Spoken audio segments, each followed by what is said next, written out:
یہ بات ہے رمضان کی۔ دیکھو رمضان کا چاند نظر آ گیا۔ رمضان تو آ گیا ہے، لیکن کیا ہم جانتے ہیں کہ رمضان کے بارے میں اللہ تعالیٰ کیا فرماتا ہے؟ سورہ بقرہ آیت نمبر 185۔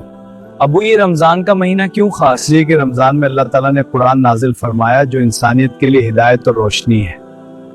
یہ وہ مہینہ ہے جس میں اللہ تعالیٰ نے قرآن نازل فرمایا ہماری رہنمائی کے لیے۔ دوست، وہ آیت جو رمضان کے بارے میں نازل ہوئی تھی نا، وہ تو سنا۔ اچھا وہ آیت سنو تو صحیح۔ شہر رمضان الذی انزل فیہ القرآن هدى للناس وبينات من الهدى والفرقان فمن شهد منكم الشهر فليصمه۔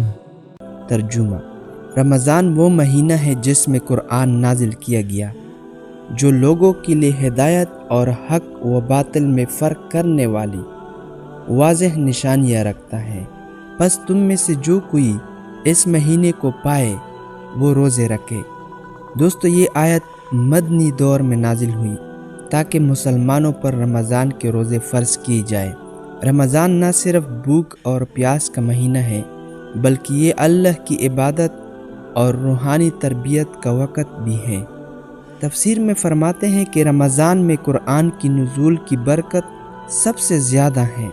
روزہ صرف جسمانی پرہیز نہیں بلکہ دل کی پاکیزگی، زبان کی صفائی، صبر اور تقوی کا بھی ذریعہ ہے۔ یہ مہینہ انسان کو روحانی روشنی دیتا ہے اور اللہ کی قربت حاصل کرنے کا بہترین موقع ہے۔ رسول اللہ صلی اللہ علیہ وآلہ وسلم نے فرمایا، جب رمضان آتا ہے تو جنت کے دروازے کھول دیے جاتے ہیں اور شیاطین قید کر دی جاتے ہیں۔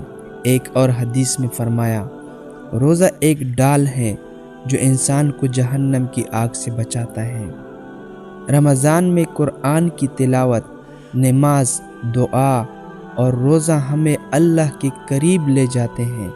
یہ مہینہ صبر، تقوی اور روحانی روشنی کا ذریعہ ہے۔